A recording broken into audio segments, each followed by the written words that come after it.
On s'est fait rosser il y a de ça quelques jours à peine par Ottawa 8-3 et on a perdu aussi le week-end dernier, dimanche, face à Boston. On est à Montréal ce soir après 8 heures de route. Est-ce qu'on est en mesure justement de tenir tête à la victoire de Montréal?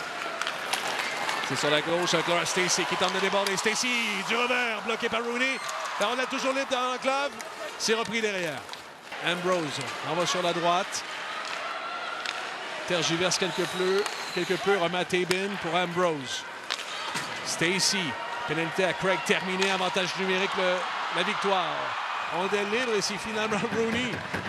Tout ça a commencé avec une petite confusion du côté Minnesota au banc. On a vu seulement 2 joueuses du Frost sur la patinoire.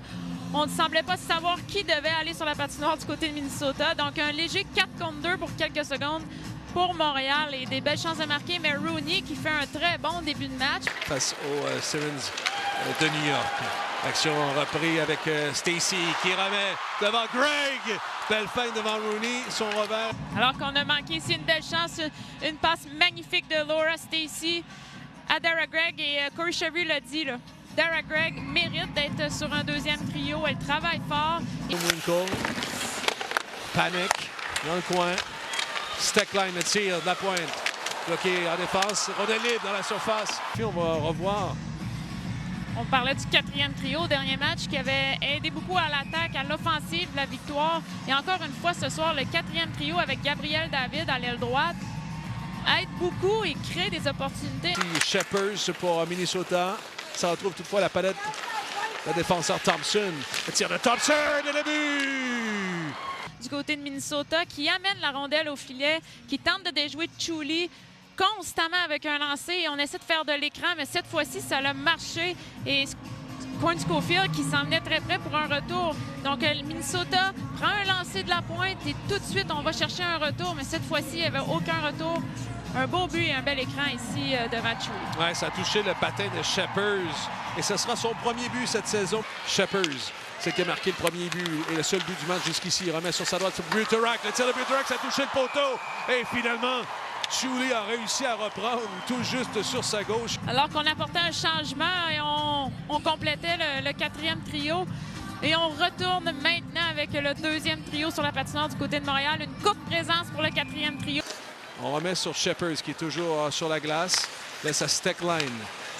Derrière, c'est pour Jake. C'est le but! Ça a été dévié encore une fois. Même recette. Devant Chuli, il y avait 2 écrans. On met du trafic devant le filet du côté de Minnesota et c'est ce qui est succès. On fait ce succès-là grâce aux filles qui sont présentes et c'est ce que la victoire ne fait pas. C'est pour ça qu'on ne peut pas aller chercher des buts du côté de Montréal. Et pour l'instant, le Minnesota qui impose son rythme. Et encore une fois, l'attaque provient de la défense de Sophie Jake ou de Claire Thompson du côté du Frost. C'est quand Wilgren est intervenu. Toutefois, Thompson qui reprend avec la rondelle, laisse à sa coéquipière, Heisey. Patine le tir de Heisey. Ça a été dévié 2 fois plutôt qu'une devant Chuli. Keppel pour Barnes. Défenseur la plus utilisée par Corey Chevry jusqu'ici. Ça passe intercepté. Attention à ce revirement. Cava 2 contre 1. Cava, on s'est jeté. Le tir de Cava qui a laissé passer la défenseuse. Stoppé par Chuli. On s'y est repris à 2 fois. Chuli toujours sur la patinoire et réussit à emprisonner le disque sous son équipement. Encore une fois, le premier trio qui vient chauffer les oreilles de Chuli. Chuli ici qui a dû se signaler à 2 reprises. Cava qui a été d'une patience incroyable, laissant un défenseur de Montréal se laisser glisser, prendre un bon lancer et contre Schofield qui est là pour le retour. Et on s'étend de la jambière et un bel arrêt ici de Hélène Chuli. Murphy qui envoie le long de la bande. Gabriel David est là aussi. Il sera repris par Steckline.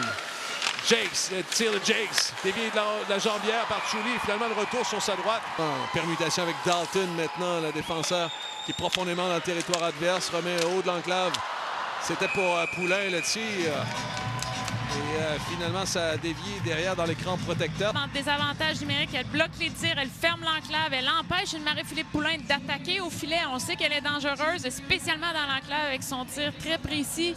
Elle demande la rondelle Marie-Philippe en haut, mais cette rondelle ne se rend pas au filet et on le voit là. C'est Abby Boring qui tente de se remettre du bon côté de sa palette. Renvoie sur la gauche. Le tir. Rooney était sorti de son filet, mais a réussi à stopper cette rondelle.